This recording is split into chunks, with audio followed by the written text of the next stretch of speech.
Hi friends, ಎಲ್ರಿಗೂ ನಮಸ್ಕಾರ. ಈ ದೇವಾಲಯ ಯಾವುದು ಅಂತ ಅಂದರೆ ಶ್ರೀ ರಾಮೇಶ್ವರ ದೇವಸ್ಥಾನ ಅಂತ.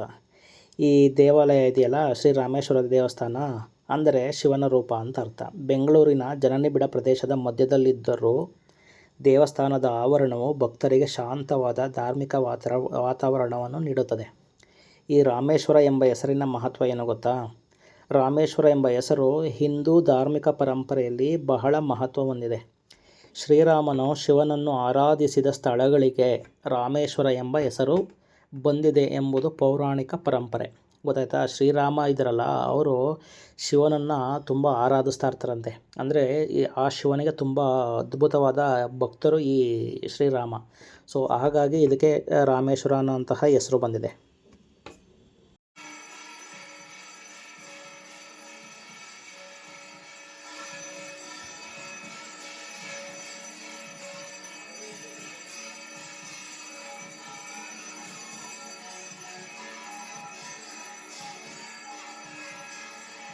ದೇವಾಲಯದ ವಿಶೇಷತೆ ಏನು ಗೊತ್ತಾ?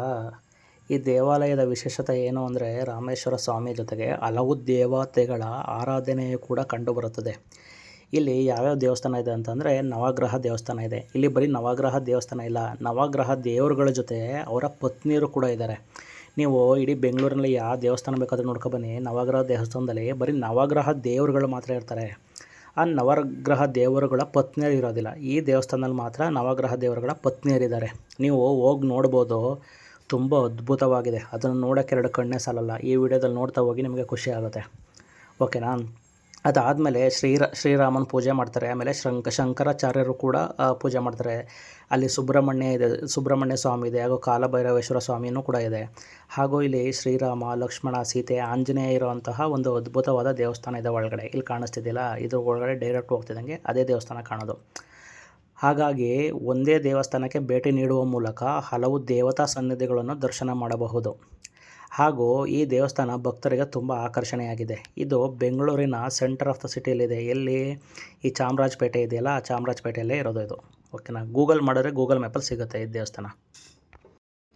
ಈ ದೇವಸ್ಥಾನದ ವಾತಾವರಣ ಎಷ್ಟು ಅದ್ಭುತವಾಗಿದೆ ಅಂದರೆ, ಈ ದೇವಸ್ಥಾನದ ಬಗ್ಗೆ ಬಂದಿರುವ ಭಕ್ತರ ಅಭಿಪ್ರಾಯಗಳಲ್ಲಿ ದೇವಸ್ಥಾನದ ಸ್ವಚ್ಛತೆ, ವಿಶಾಲವಾದ ಆವರಣ ಮತ್ತು ಸುತ್ತಮುತ್ತಲಿನ ಹಸಿರು ವಾತಾವರಣವನ್ನು ಮೆಚ್ಚಿಕೊಂಡಿರುವುದು ಕಂಡುಬರುತ್ತದೆ. ಹಾಗೂ ಬೆಂಗಳೂರಿನಂತಹ ಬ್ಯುಸಿ ನಗರಗಳಲ್ಲಿ ಇಂತಹ ಧಾರ್ಮಿಕ ಸ್ಥಳಗಳು ಭಕ್ತರಿಗೆ ಕೆಲಕಾಲ ಭಕ್ತಿ ಮತ್ತು ಆಧ್ಯಾತ್ಮಿಕ ಅನುಭವವನ್ನು ನೀಡುತ್ತದೆ. ಹಾಗೂ ಈ ದೇವಸ್ಥಾನಕ್ಕೆ ಹೋದರೆ ನಿಮಗೆ ಅಟ್ಲೀಸ್ಟ್ ಅರ್ಧ ಗಂಟೆನಾದರೂ ಈ ದೇವಸ್ಥಾನದಲ್ಲಿ ಕೂತು ಬರಬೇಕು ಅನಿಸುತ್ತೆ. ಅಷ್ಟು ಅದ್ಭುತವಾದ ಜಾಗ. ಹಾಗೂ ನಿಮಗೇನಾದರೂ ನಾಗದೋಷಗಳಿದ್ದರೆ ಇಲ್ಲಿ ನಾಗಕಲ್ಲುಗಳಿದೆ. ಆ ನಾಗಕಲ್ಲುಗಳಿಗೆ ನೀವೇ ಪೂಜೆ ಮಾಡಿಕೊಂಡು ಹಾಲಿನ ಅಭಿಷೇಕ ಕೂಡ ಮಾಡ್ಕೊಬರ್ಬೋದು. ಅದಲ್ಲದೆ ಇನ್ನೊಂದು ವಿಶೇಷತೆ ಏನು ಅಂತಂದರೆ, ಈ ನಾಗಕಲ್ಲು ಇದೆಯಲ್ಲ, ಈ ನಾಗಕಲ್ಲುಗಳ ಮಧ್ಯೆ ಒಂದು ಶಿವಲಿಂಗ ಇದೆ. ಆ ಶಿವಲಿಂಗಕ್ಕೆ ನೀವೇ ಹಾಲನ್ನು ತೊಗೊಂಡು ಬಂದು ಅಭಿಷೇಕ ಮಾಡಿ ನೀವೇ ಪೂಜೆ ಮಾಡ್ಬೋದು. ಯಾವುದೇ ಥರ ರಿಸ್ಟ್ರಿಕ್ಷನ್ಸ್ ಇಲ್ಲ. ಓಕೆನಾ? ಬಟ್ ದೇವಸ್ಥಾನದ ಒಳಗಡೆ ಮಾತ್ರ ಅವ್ರು ಪೂಜೆ ಮಾಡ್ತಾರೆ. ಅದನ್ನು ನೀವು ಕೆಲವು ರೂಲ್ಸ್ ರೆಗ್ಯುಲೇಷನ್ ಫಾಲೋ ಮಾಡಬೇಕಾಗುತ್ತೆ.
ನಾನು ಆವಾಗಲೇ ಹೇಳಿದ್ನಲ್ಲ, ಈ ದೇವಸ್ಥಾನದಲ್ಲಿ ನವಗ್ರಹ ದೇವಸ್ಥಾನ ತುಂಬ ವಿಭಿನ್ನವಾಗಿದೆ ಮತ್ತು ವಿಶಿಷ್ಟವಾಗಿದೆ ಅಂತ ಇದೆಯಾ. ಈ ನವಗ್ರಹ ದೇವಸ್ಥಾನಗಳಲ್ಲಿ ಪತ್ನಿಯರು ಕೂಡ ಇದ್ದಾರೆ ನೋಡಿ. ನೀವು ನೋಡ್ತಾ ಹೋಗ್ಬೋದು, ಪ್ರತಿಯೊಂದು ನವಗ್ರಹ ದೇವರು ಇದ್ದಾರಲ್ಲ, ಅವ್ರ ಜೊತೆ ಅವರ ಪತ್ನಿಯರು ಕೂಡ ಇದ್ದಾರೆ. ಈ ಥರ ವಿಗ್ರಹಗಳು, ಈ ಥರ ಕೆತ್ತನೆಗಳು ಇಡೀ ಬೆಂಗಳೂರಿನ ಯಾವ ಜಾಗದಲ್ಲೂ, ಯಾವ ದೇವಸ್ಥಾನದಲ್ಲೂ ಇಲ್ಲ. ಹಾಗೂ ಈ ನವಗ್ರಹ ದೇವರುಗಳ ಹೆಸರುಗಳು ಮತ್ತು ಅದರ ಪತ್ನಿಯರು ಯಾರು ಅಂತ ಹೇಳ್ತಾ ಹೋಗ್ತೀನಿ, ಕೇಳಿಸ್ಕೊಳ್ಳಿ. ಸೂರ್ಯ ಅಂತ, ಸೂರ್ಯ ಮತ್ತು ಅವರ ಪತ್ನಿ ಉಷಾ ಅಂತ. ಹಾಗೂ ಚಂದ್ರ ಅಂತ, ಚಂದ್ರ ಅವರ ಪತ್ನಿ ರೋಹಿಣಿ ಅಂತ. ಮಂಗಳ ಅವರ ಪತ್ನಿ ಶಕ್ತಿದೇವಿ. ಬುಧ ಅವರ ಪತ್ನಿ ಜ್ಞಾನಶಕ್ತಿ. ಹಾಗೂ ಗುರು ಅವರ ಪತ್ನಿ ತಾರಾದೇವಿ. ಶುಕ್ರ ಅವರ ಪತ್ನಿ ಸುಕೃತಿದೇವಿ. ಶನಿ ಅವರ ಪತ್ನಿ ನೀಲಾದೇವಿ. ರಾಹು ಅವರ ಪತ್ನಿ ಸಿಂಹಿದೇವಿ. ಕೇತು ಅವರ ಪತ್ನಿ ಚಿತ್ರಲೇಖಾದೇವಿ ಅಂತ. ಹಾಗೂ ಈ ದೇವಸ್ಥಾನದಲ್ಲಿ ನವಗ್ರಹ ದೇವರುಗಳಿಗೆ ವಿಶೇಷವಾದ ಪೂಜೆಯನ್ನು ಕೂಡ ಮಾಡ್ತಾರೆ. ನೀವು ಅಲ್ಲಿ ಹೋಗಿ ಕಾಂಟ್ಯಾಕ್ಟ್ ಮಾಡಿ ಪೂಜೆಯನ್ನು ಮಾಡಿಸ್ಕೋಬೋದು ಬೇಕು ಅಂದರೆ. ಈ ಜಾಗ ಇದೆಯಲ್ಲ, ಈಗ ಕಾಣಿಸ್ತಿದೆಯಲ್ಲ, ಈ ಜಾಗದಲ್ಲಿ ಬಂದು ನೀವೇ ಪೂಜೆ ಮಾಡ್ಕೋಬೋದು. ಯಾವುದೇ ಥರ ಪೂಜಾ ಸಾಮಗ್ರಿಗಳನ್ನ ತೊಗೊಂಡು ಬಂದು ಇಲ್ಲಿ ಪೂಜೆ ಮಾಡ್ಕೋಬೋದು. ನಾಗಕಲ್ಲುಗಳಿಗೆ ಬೇಕಾದರೂ ಪೂಜೆ ಮಾಡ್ಬೋದು. ಹಾಗೂ ಅಲ್ಲಿ ಒಳಗಡೆ ಒಂದು ಶಿವಲಿಂಗ ಇದೆ. ಆ ಶಿವಲಿಂಗಕ್ಕೆ ನೀವೇ ಹಾಲಿನ ಅಭಿಷೇಕ ಮಾಡ್ಬೋದು. ಇಲ್ಲಿರುವಂಥ ನವಗ್ರಹಗಳಿಗೆ ನೀವೇ ಪೂಜೆ ಮಾಡ್ಬೋದು. ಇಲ್ಲಿರುವಂತಹ ನವಗ್ರಹಗಳಿಗೆ ಹಾಲಿನ ಅಭಿಷೇಕನೂ ಕೂಡ ನೀವೇ ಮಾಡ್ಬೋದು. ಇಲ್ಲಿ ಯಾವುದೇ ಥರ ರೆಸ್ಟ್ರಿಕ್ಷನ್ಸ್ ಇರೋದಿಲ್ಲ. ಬಟ್ ಯಾವುದೇ ಥರ ಗಲೀಜು ಮಾಡಬಾರ್ದು, ಪ್ಲಾಸ್ಟಿಕ್ನ ಹಾಕ್ಬಾರ್ದು ಅಷ್ಟೇ. ಅದನ್ನು ಬಿಟ್ಟು ನಿಮಗೆ ಯಾವ ಥರ ಪೂಜೆ ಬೇಕೋ ಇದನ್ನು ನೀವೇ ಪೂಜೆ ಮಾಡ್ಬೋದು. ನಿಮ್ಗೆ ಯಾರ್ಯಾರು ನಾಗದೋಷಗಳಿದ್ದರೆ ಅಥವಾ ಯಾವ್ದಾದ್ರು ಬೇರೆ ರೋಗಗಳಿದ್ದರೆ ಇಲ್ಲಿ ಬಂದು ಪೂಜೆ ಮಾಡಿ ಸಲ್ಲಿಸ್ಬೋದು. ನೀವು ಒಳಗಡೆ ದೇವಸ್ಥಾನ ಇದೆಯಲ್ಲ, ಅಲ್ಲೇ ಪೂಜೆ ಮಾಡಿಸ್ಬೇಕು ಅಂತ ಏನಿಲ್ಲ. ಇಲ್ಲಿ ಬಂದು ನೀವೇ ಪೂಜೆ ಮಾಡಿಕೊಂಡು ಹೋಗ್ಬೋದು. ಇಲ್ಲಾಂದರೆ ಅರ್ಚಕರ ಹತ್ರ ನೀವು ಪೂಜೆ ಮಾಡಿಸ್ಬೋದು. ಇಲ್ಲಿ ನೋಡ್ತಾ ಹೋಗಿ, ಇಲ್ಲಿ ಹಾಗೆ ಮುಂದೆ ಹೋಗಿ ನೋಡಿ, ಪ್ರತಿಯೊಂದು ನಾಗಕಲ್ಲುಗಳು ಕೂಡ ಇದ್ದಾರೆ. ಹಾಗೂ ಅಲ್ಲಿ ಶಿವಲಿಂಗ ಇದೆ. ಆ ಶಿವಲಿಂಗ ತುಂಬ ಹಳೆಯ ಕಾಲದ ಶಿವಲಿಂಗ ಅಂತ ಇಲ್ಲಿರೋದು. ಅದಕ್ಕೆ ನಾವೇ ಬೇಕಾದರೂ ಹಾಲಿನ ಅಭಿಷೇಕ ಮಾಡಿ ಪೂಜೆ ಮಾಡ್ಬೋದು. ಈ ದೇವಸ್ಥಾನದಲ್ಲಿ ಶಿವನ ಆರಾಧನೆಯ ಮಹತ್ವ ಏನು ಅಂದರೆ, ಹಿಂದೂ ಧರ್ಮದಲ್ಲಿ ಶಿವನನ್ನು ಪರಮಶಿವ, ಮಹಾದೇವ, ಭೋಲೆನಾಥ, ಶಂಕರ ಹಾಗೂ ಮುಂತಾದ ಹಲವು ಹೆಸರುಗಳಿಂದ ಪೂಜಿಸಲಾಗುತ್ತದೆ ಅಲ್ಲವಾ.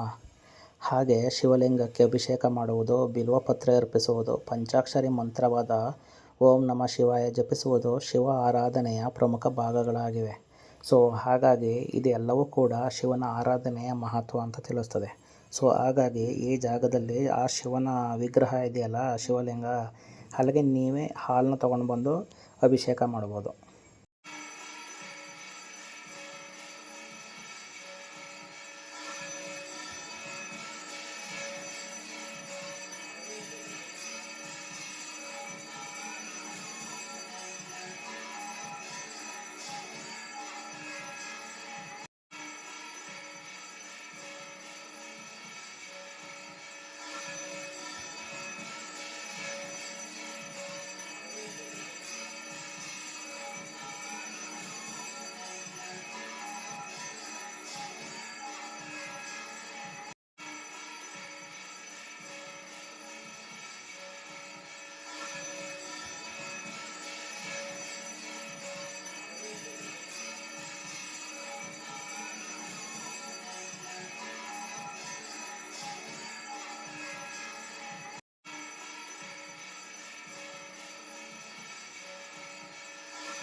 ಬೆಂಗಳೂರಿನ ಚಾಮರಾಜಪೇಟೆಯ ಹೃದಯ ಭಾಗದಲ್ಲಿರುವ ಶ್ರೀ ರಾಮೇಶ್ವರ ಸ್ವಾಮಿ ದೇವಸ್ಥಾನವು ಶಿವಭಕ್ತರಿಗೆ ಒಂದು ಪ್ರಮುಖ ಧಾರ್ಮಿಕ ತಾಣವಾಗಿದೆ.